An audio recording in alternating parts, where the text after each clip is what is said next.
Your song. Oh gosh. Right? Yes, absolutely, Swedish House. Let me introduce you to a friend of mine. I'd like you to meet Ruby. Ruby has been my trusted companion for years. She goes with me anywhere. She's, like any woman, super supportive. And she does it in style. I use a cane on occasion, thank you, because I have a chronic pain condition called fibromyalgia. My canes help me manage the places that I speak at, like conferences with long expo halls and reception events that last all night long. I once worked at a factory that had, count them, 2,000 steps from the factory to my desk every day. You better believe Ruby was helping get me out of that factory every night. There are several causes of fibromyalgia, one of which is actually prolonged nerve stress. My doctors told me I acquired fibromyalgia after years of unsuccessfully managing undiagnosed post-traumatic stress syndrome. So that PTSD comes from an incident that I am not talking about today. And it's really, after therapy, not even my biggest challenge. My biggest challenge, I live with a disorder called bipolar disorder, and that one I inherited from a parent.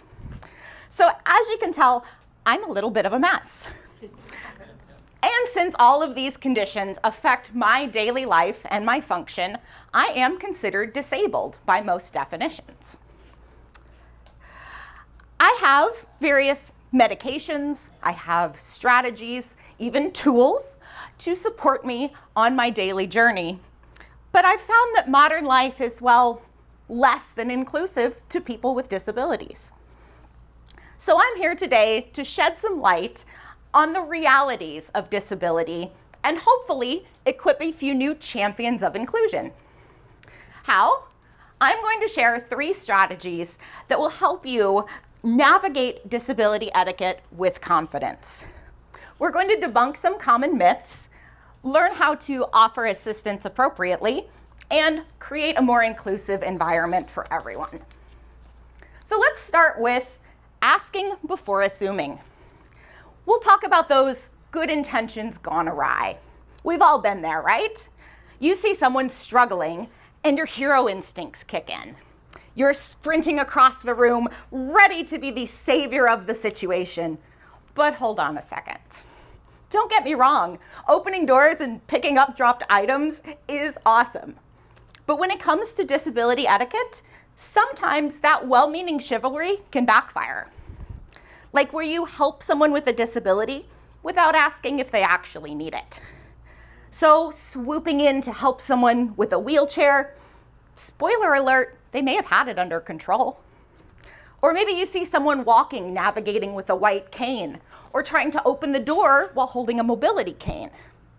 You politely offer your arm. That's great, you asked, but did you wait for their response? Grabbing someone's arm, even with their permission, can be a bit disorienting. So the takeaway is this: we can all be champions of inclusion, but let's make sure our help is wanted, not just well-intentioned. Ask before you assumed, and let the disabled person take the lead. Let's talk about respectful language next. Buckle up for some of these cringe-worthy classics. We've all heard them. Maybe we've accidentally uttered them ourselves, but don't worry, we're all learning. The first one is the Low Expectations Award. Wow, I can't believe you have a full-time job. I can't believe you are married with kids. Shocker, right? That people with disabilities can have fulfilling lives just like the rest of us. Number 2, the discount disguise. You don't look disabled. Thanks, I guess. Disability doesn't always come with a flashing neon sign. Number 3 is the participation trophy. Everyone has a disability, right? Not everyone, but let's not judge anyone's abilities based on what they look like. The next one is the age-defying mystery. You're too young to have that condition. Okay, thanks, but newsflash, disabilities don't discriminate by age. And finally, the divine intervention. I'll pray for you. While that's very well-meaning, unsolicited prayers can be off-putting for some people and not very inclusive to all religions. So let's ditch some of that awkwardness and embrace empowerment instead. So here's the golden rule. Unless someone is asking you for their advice, skip the unsolicited suggestions on things like religion, diet, exercise, or even positivity. You're not the first to suggest it, trust me. And lastly, ditch those old euphemisms like handy-capable, differently abled, special needs, and even special forces. Those are outdated and frankly unnecessary. And about telling disabled people that you're so brave or you're so inspiring. Don't be patronizing. We're just living our lives. Disability is not a dirty word. So let's embrace accurate language and inclusive language. And finally, let's pull this all together to create a welcoming environment for everyone. We talked about what not to do, so why is this important? Think about it. Most of us are familiar with things like racism and sexism and ageism. These are forms of prejudice against specific groups of people. But what about ableism, the bias against people with disabilities? It's just as real and can be intentional and unintentional. If someone assumes a person with a disability can't do something because of that disability, that's ableism. If someone treats them differently, or worse, makes fun of them because of their disability, also ableism. Here's the thing. When we create a welcoming environment, when we break down these barriers, we show that everyone, regardless of ability, is valued and included. That is what being a champion of inclusion is all about. So I know that my work that I do in accessibility and disability inclusion will never be done because people with disabilities are actually the world's largest and fastest growing minority group.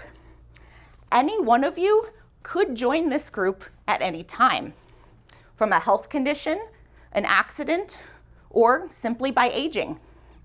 If you're not disabled now, you're not disabled yet.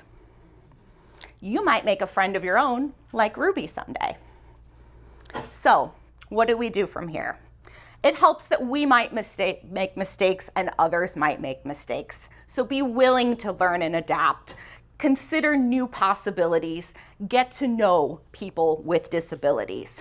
So go forward and champion inclusion by practicing what you learned today and spread awareness on disability etiquette. Thanks. Thank you. Great. Such good information.